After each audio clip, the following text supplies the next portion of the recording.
नमस्कार, आदाब, सत श्री अकाल, जय भीम, जोहार। आपका बंदन, आपकी आरती। मैं एडवोकेट प्रवीण कुमार भारती। मैं आज सबसे पहले इस प्रबुद्ध मंच को प्रणाम करता हूं और जननायक कर्पूरी ठाकुर को भारत रत्न के अवार्ड से नवाजा गया है। इसके लिए मैं इस देश के SC ST OBC और माइनॉरिटी और ख़ास करके बहुजन मीडिया के सभी साथियों को मैं दिल से बधाई देता हूं। आप कहेंगे कि बधाई आप हमको दे रहे हो, मीडिया को दे रहे हो, तो आप वो लोग हो जिन्होंने इस देश के बहुजनों को एकत्रित और संगठित करने का काम किया है। आपने लोगों को एकजुट किया है, जिसका नतीजा है कि आज जननायक कर्पूरी ठाकुर को भारत रत्न का अवार्ड दिया गया।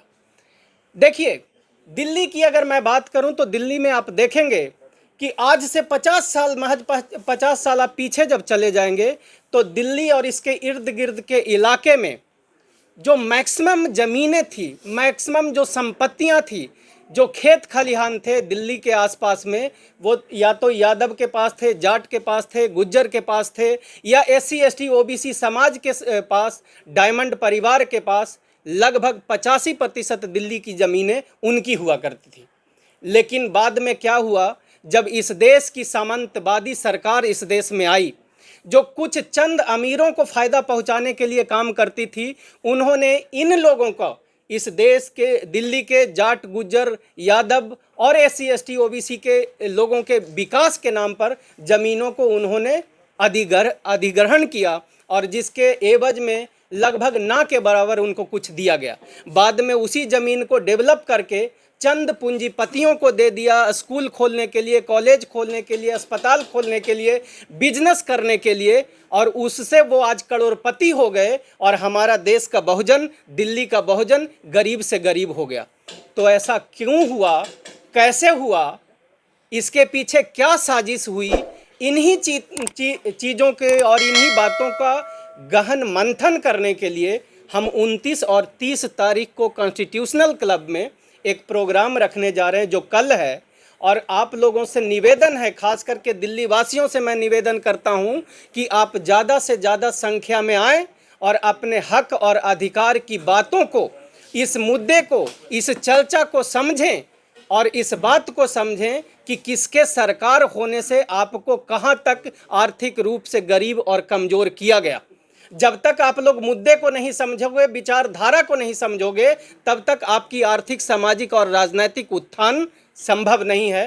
तो मैं फिर से अंत में बस ये कहते हुए दिल्ली और देश के बहुजनों को आमंत्रित करता हूं कि WTP के द्वारा, डायमंड परिवार के द्वारा, यदुवंशी महासभा के द्वारा एवं अन्य संगठनों के द्वारा जो ये प्रोग्राम 29 और 30 तारीख को कॉन्स्टिट्यूशन क्लब में करवाया जा रहा है, आप सभी सादर आमंत्रित हैं। ज़्यादा से ज़्यादा संख्या में पहुंचकर आप अपनी आवाज़ को बुलंद करें और आने वाले समय में इस देश की दशा और दिशा को तय करें।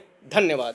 बहुत बहुत धन्यवाद हमारे गार्जियन प्रोफेसर रतन लाल जी, प्रवीण भाई और ज्योतिमाला जी, और आप मीडिया कर्मियों को मैं सादर नमन, अभिनंदन करता हूं कि आज मौका मिला है और सारे मुद्दे आपके पास आ चुके हैं। आप लोग शायद हमें भी जानते भी हैं कि पिछले 2019 से जो कार्यक्रम लगातार चला है, नई सरकार बनने के बाद 2014 में पहले बनी सरकार, उसके बाद 2019 में बनी, और 2019 में ही एक कड़ी आप लोग को याद होगा कि हम लोग कॉन्स्टिट्यूशन क्लब में ही एक कार्यक्रम किया था, जिसमें सांसद सम्मान समारोह किया। उस सांसद समारोह का एक फ़ायदा मुझे जो मिला, नवोदय विद्यालय में एडमिशन, बहुसंख्यक समाज के बच्चे को आरक्षण मिलना शुरू हो गया, सैनिक स्कूल में हो गया, और कई सारे लोग जो हमारे बहुसंख्यक समाज के जो लोग थे, किसी भी पार्टी में थे, उनको कुर्बानी भी देनी पड़ी, लेकिन हम लोग काम निरंतर करते जा रहे हैं। जैसा कि अभी हम लोग का बता रहे थे साथी और प्रोफेसर रतन लाल जी कि कई सारे हथकंडे अपनाए जाते हैं। जो एकलव्य का अंगूठा पहले किसी ने बिल्कुल एकदम आमने सामने हो करके काटा था, और आज एकलव्य का अंगूठा पीछे से, बैकडोर से काटा जा रहा है, और वो आरक्षण के हथियार पे, एग्जीक्यूटिव के ऊपर। हमारे लोग एग्जीक्यूटिव नहीं बनते हैं, आप लोग को पता है कि सत्ता के मुख्यतः 4 स्तंभ है, लेकिन अब 5 बन गए हैं। उसमें ब्यूरोक्रेसी है, ब्यूरोक्रेसी में हम लोग हैं, लेकिन प्रॉपर अम्ब्रेला नहीं है। प्रॉपर नहीं अम्ब्रेला होने की वजह से हमारा कोई भाई बिजनेसमैन बड़ा नहीं बन पा रहा, क्योंकि उसको कहीं से भी उसको मिलता नहीं है कि वो अपलिफ्ट हो पाए। दूसरा जो हमारा है बिजनेसमैन, तो बिजनेसमैन जब तक हमारे लोग नहीं आएंगे तो अर्थ की कमी होगी, और अर्थ की कमी होगी तो सत्ता में हम लोग नहीं आएंगे। तो हमारा बिजनेसमैन के ऊपर भी हम लोग ने डिमांड करना शुरू कर दिया कि हम लोग हिस्सेदारी मिले, कॉन्ट्रैक्ट में हिस्सेदारी मिले, बड़े व्यावसायिक हम लोग भी बन के आए, उसको छोटे छोटे पार्टिकल रूप में किया जाए, क्योंकि हमारे पास क्रेडेंशियल की कमी होती है। तो व्यावसायिक तब बनेंगे तभी हमारे पास सत्ता भी आएगा, और तभी हमारा भारत का जो चाहे मोदी जी हो, कोई भी सरकार आकर के जो कहता है कि एक अच्छा और विश्व गुरु बनने का सपना जो देखते हैं, जब तक आम आवाम विश्व गुरु के रास्ते पे नहीं चलेगा तब तक हमारा देश विश्व गुरु नहीं बन सकता। सेम हम लोग का न्यायपालिका में आप लोग को भी पता होगा कि जो भी हम लोग सामाजिक लेवल पे कोई मुकदमा ठोकते हैं तो उसमें हम लोग का कोई न्याय प्रॉपर नहीं मिल पाता, हमारा निरस्त कर दिया जाता। तो जब तक हमारा है जो कि हम लोग को जो डिमांड है कि हम लोग न्यायपालिका में भी, बड़े न्यायपालिका में हम लोग को आरक्षण के तहत अपने लेवल पे तो कोई कुछ बन ही जाता, लेकिन आरक्षण पे जब अगर बनेगा, हमारे कोई भी बंधु बनेंगे, कोई अच्छे वकील या कोई जज बन करके ऊपर चढ़ेंगे तो वो न्याय की बात करेंगे। क्योंकि आप लोग को पता कि एक टूल मैं बताता हूँ कि जो आरक्षण को हड़पने का कितना बड़ा टूल है, कि जिसके हाथ दांत में मुंह में दांत ना हो उसके आगे चना रख देते हैं, और जिसके हाथ मुंह में दांत है उससे चना छीन लेते हैं।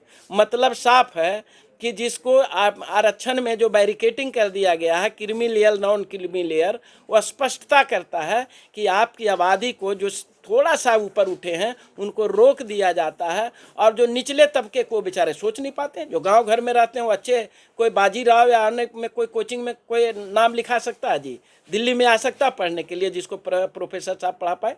तो इसलिए हम लोग को जो मांग है 29-30, और मैं कहूँगा आप लोग के माध्यम से आप लोग भी वहाँ आएंगे, जैसे यहाँ है वैसे वहाँ भी आप लोग को इनवाइट करता हूँ, और तमाम लोग हमारे साथ आ रहे हैं। तो मैं चाहता हूँ कि आप लोग आ करके उसको दिखाएं, और आज ये मैसेज लगे, और तमाम लोगों से जो बहुजन समाज के बुद्धिजीवी प्राणी हैं, जो हमारे संगठन में जुड़े हुए हैं, तमाम हमारे जाति के लोग, तमाम जाति के लोग बैनर पे आप देख रहे हैं, और हमारे बीच में करीब 50-60 अध्यक्ष और उपाध्यक्ष के रूप में जो आते हैं, वो तमाम से विनम्र आग्रह करूंगा कि वो आए, और कल परसों 2 दिन 29 और 30 जनवरी को प्रोग्राम हमारा सफल करें, और हमारे जो मांग है वो सरकार तक जा पाए। बहुत बहुत धन्यवाद, बहुत बहुत आभार आप सबका बहुत बहुत शुक्रिया। और एक बात और मैं ऐड कर दूं कि ये कार्यक्रम दिल्ली में है, और जो एजेंडा दिए जा रहे हैं, ये एजेंडा को लेकर भारत भर में जितने राज्यों में, ज़िलों में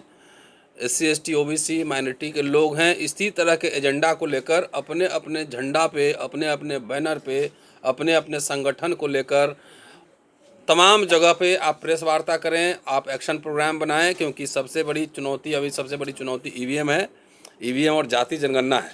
इसी दोनों से जो है ना बहुत सारा समस्या जुड़ा हुआ है। तो सारे लोगों से अपील भी है कि देश में जहाँ भी है, ये कोई कॉपीराइट नहीं हमारा ये मुद्दा, ये तमाम लोगों का है, अपने अपने संगठन पे देश भर में आप जहाँ भी कर सकते हैं वहाँ कीजिए। कोई सवाल? सर, क्या लगता है कि ईवीएम पर आप लोग तो कर रहे हैं, लेकिन सबसे ज़्यादा ज़रूरी जो विपक्ष की पार्टियां हैं उनको भी जो खुलकर आना पड़ेगा। जिस तरह से राहुल गांधी न्याय यात्रा कर रहे हैं, उसमें भी जो है ईवीएम का एक बड़ा मुद्दा उठा पाएंगे, तो लगता है कि ये ईवीएम कोशिश तो है। पहले भी हमने कहा है कि एक डेलीगेशन सारे नेताओं से मिलेगा और ये कहेगा कि आप ईवीएम का मुद्दा उठाइए, और दूसरा सब मैनिफेस्टो में डालिए कि अगर हमारी सरकार आएगी तो हम ईवीएम हटा के और जो पीपल्स रिप्रेजेंटेशन एक्ट है उसको बदल के हम बैलेट से चुनाव करने का प्रावधान करेंगे। ये तो हम लगातार बात चल रही है, आप देख ही रहे हैं, ईवीएम को लेकर तमाम सारे लोग बात कर रहे हैं, तो ये तो है ही स्पष्ट। एज ए सिटीजन्स फोरम हमारा काम है मुद्दों को उठाना, डेमोक्रेसी कैसे मजबूत हो, लोग कैसे मजबूत हो, संविधान कैसे मजबूत हो, इन मुद्दों को उठाना। जाहिर है कि ये पॉलिटिकल इशू है, जब तक पॉलिटिकल पार्टीज खुल के जम के नहीं आएगी। और कई बार हमने देखा भी है कि जब लोग सड़क पे होते हैं तो पॉलिटिकल पार्टीज भी आती हैं।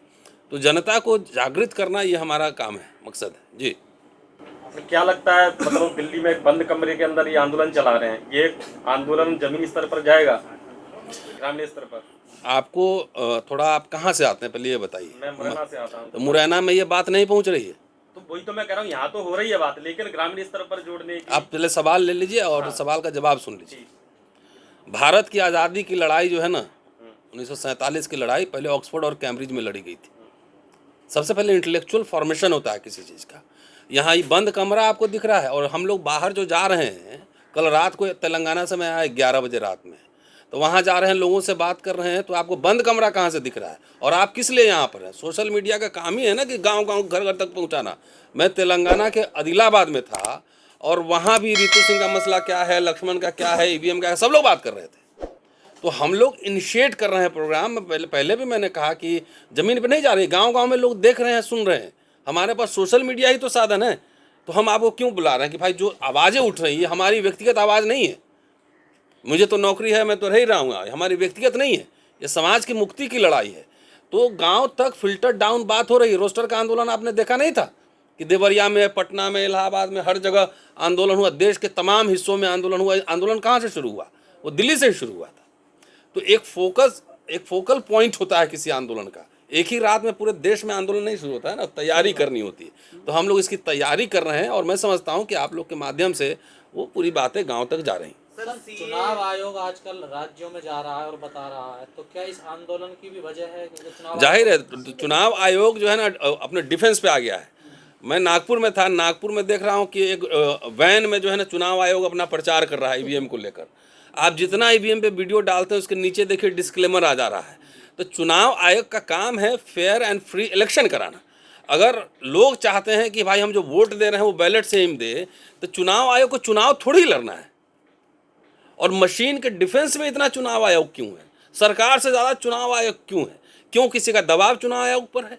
क्या अमेरिका, इंग्लैंड, जर्मनी, यूरोप जहाँ है वहाँ पे ईवीएम से चुनाव हो रहा है, जहाँ की मशीन बना है? वो नहीं हो रहा है ना। तो ये चुनाव आयोग इतना जो है दुल्हा की जिम्मेदारी में है ना, नहीं ईवीएम से ही होगा। कोई भी कारण ऐसा वैलिड नहीं है जिससे ईवीएम हो। मान लो कि मुझे नहीं पता है, लेकिन आप लोग बताएंगे कि पहले मान लो बैलेट से होता था और मुझे लगा कि किसी गलत कैंडिडेट को हमने वोट दे दिया। देखते रहिए नीलकमल टीवी। आपको अगर हमारा वीडियो अच्छा लगता है तो हमारे चैनल को सब्सक्राइब करिए, वीडियो को लाइक करिए, शेयर करिए। धन्यवाद।